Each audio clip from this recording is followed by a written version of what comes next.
नमस्कार, मैं Rahul asshole counsellor अपने YouTube चैनल पर आप सभी का स्वागत करता हूं। आज का वीडियो उन सभी एसओएल के विद्यार्थियों के लिए बहुत खास होने वाला है जो किसी कारणवश सोल द्वारा आयोजित ऑनलाइन कक्षा लेने में असमर्थ रहे। उन सभी विद्यार्थियों के लिए हम अपने YouTube चैनल के माध्यम से सभी लेक्चर की ऑनलाइन वीडियो बनाने का प्रयास करेंगे। आज हम बीए प्रथम वर्ष का हिंदी विषय एईसीसी पर चर्चा करेंगे। वीडियो को आगे बढ़ाने से पूर्व आप सभी विद्यार्थियों से अनुरोध करूंगा कि चैनल को सब्सक्राइब जरूर कर लें और साथ ही शेयर करें ताकि सभी विद्यार्थियों को इसका लाभ मिल सके।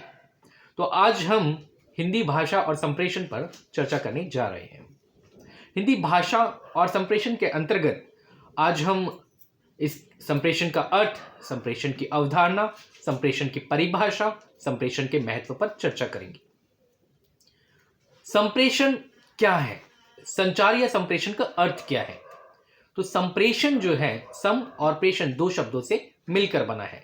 सामान्य भाषा में संप्रेषण या संचार से आशय उस विचार विमर्श से है जो किन्हीं दो व्यक्तियों के बीच किसी सूचना अथवा जानकारी के लिए होता है। अन्य शब्दों में संचार विचारों तथा सूचनाओं का आदान प्रदान है। दो या दो से अधिक व्यक्तियों में तत्वों, विचारों, विचारधाराओं या संवेगों के पारस्परिक आदान प्रदान को ही संचार कहते हैं। संप्रेषण अंग्रेजी भाषा के कम्युनिकेशन का हिंदी रूपांतरण है।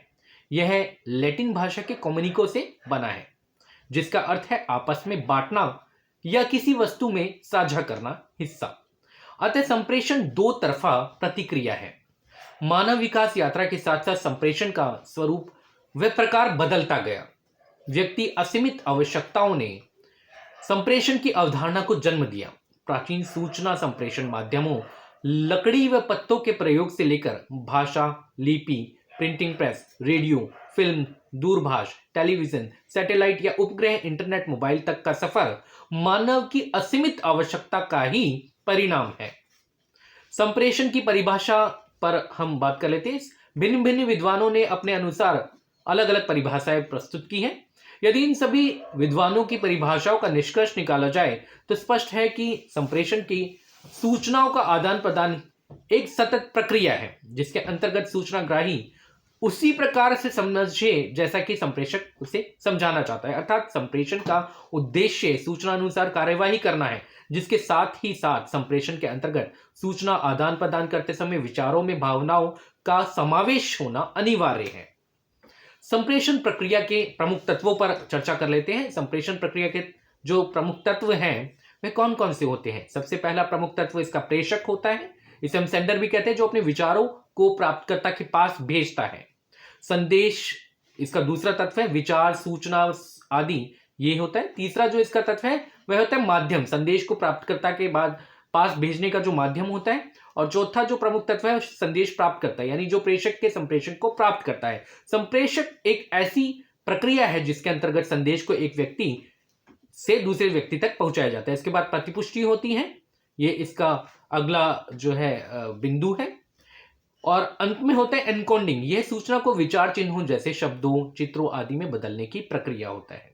और इसके बाद डिकोडिंग होता है, यानी संदेश प्राप्त करने के बाद प्राप्तकर्ता उसी तरह से जिस तरह प्रेषक आशा करता है संदेश को समझने का प्रयास करता है। एनकोडिंग चिन्हों को प्रेषकों को भेजने की प्रक्रिया करता है। तो आशा करता हूं ये सब आपको पता चल गया होगा। इसके बाद अगला जो हम चर्चा करने जा रहे हैं वह संप्रेषण का ही भाग है। संप्रेषण या संचार के उद्देश्य पर हम नजर डाल लेते हैं। संप्रेषण का प्रमुख उद्देश्य उचित व्यक्ति को उचित तरीके से, उचित समय, उचित स्थान पर उचित सूचना पहुंचाना होता है। संप्रेषण या संचार के उद्देश्य इस प्रकार है। इसमें हम उद्देश्यों पर नजर डाल रहे हैं। सबसे पहला उद्देश्य होता है सूचना का आदान प्रदान करना। संचार प्रक्रिया का प्रयोग इसलिए किया जाता है ताकि व्यवसाय से संबंधित समस्त सूचनाओं का विनिमय या आदान प्रदान किया जा सके। इसके माध्यम से क्रय विक्रय, ग्राहक, पूर्तिकर्ता एवं अन्य पक्षों के बारे में सभी प्रकार की सूचनाएं प्राप्त की जा सकती हैं या भेजी जा सकती हैं। इसका दूसरा जो बिंदु है वह उचित संदेश देना। उचित संदेश प्रदान करना संप्रेषण का प्रमुख उद्देश्य है। संप्रेषण में उचित सूचना उचित समय में उचित व्यक्ति को संप्रेषित करना होता है। इसके लिए सूचना प्रेषणकर्ता को उचित माध्यम का प्रयोग करना होता है। आवश्यक है कि जिसमें सूचनाग्राही को सूचना प्रेषणकर्ता द्वारा प्रदान की जाने वाली सूचना उचित अर्थ में प्राप्त हो सके। तीसरा जो मुख्य बिंदु है, क्रियाओं में समन्वय। संप्रेषण व्यावसायिक उपक्रम को चलाने एवं नियंत्रण स्थापित करने का एक उपकरण है। व्यावसायिक क्रियाओं में समन्वय स्थापित करने के लिए संप्रेषण एक पूर्व आवश्यक शर्त है। और चौथा इसका बिंदु है कार्यवाही। संचार या संप्रेषण इस उद्देश्य से किया जाता है कि एक निश्चित किए गए लक्ष्यों के बारे में क्या कार्यवाही हो रही है इसका पता लग सके।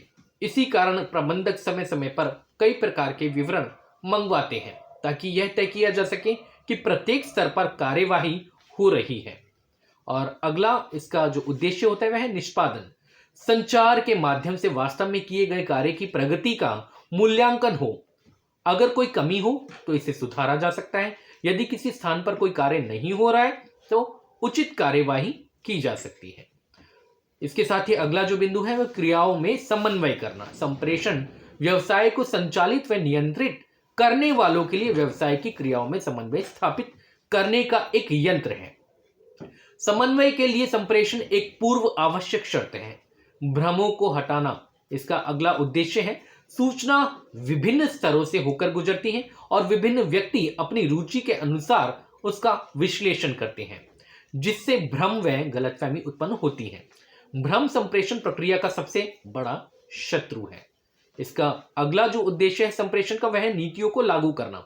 संप्रेषण एक व्यावसायिक संगठन द्वारा तैयार की गई नीतियों एवं कार्यक्रमों की क्रियान्वित करने में मार्गदर्शन का कार्य करता है। यदि प्रभावी संप्रेषण व्यावसायिक संगठन में विद्यमान है तो संगठन की नीतियों एवं कार्यों को लागू करने में एवं उनकी सफलता में कोई बाधा उत्पन्न नहीं होती है। अगला है जो मुख्य इसका उद्देश्य है वह है अभिप्रेरणा।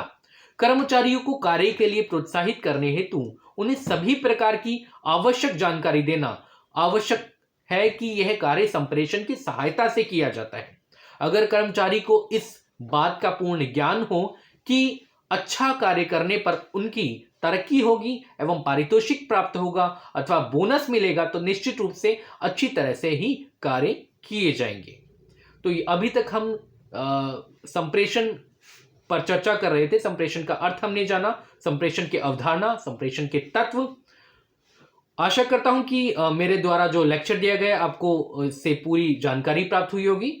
वीडियो के अंत में आप सभी विद्यार्थियों से अनुरोध करूंगा कि चैनल को ज्यादा से ज्यादा सब्सक्राइब करें और शेयर जरूर करें और बेल आइकन को दबा दीजिए, क्योंकि अगला वीडियो जब भी मैं अपलोड करूंगा तो आप तक सबसे पहले पहुंच जाएगा।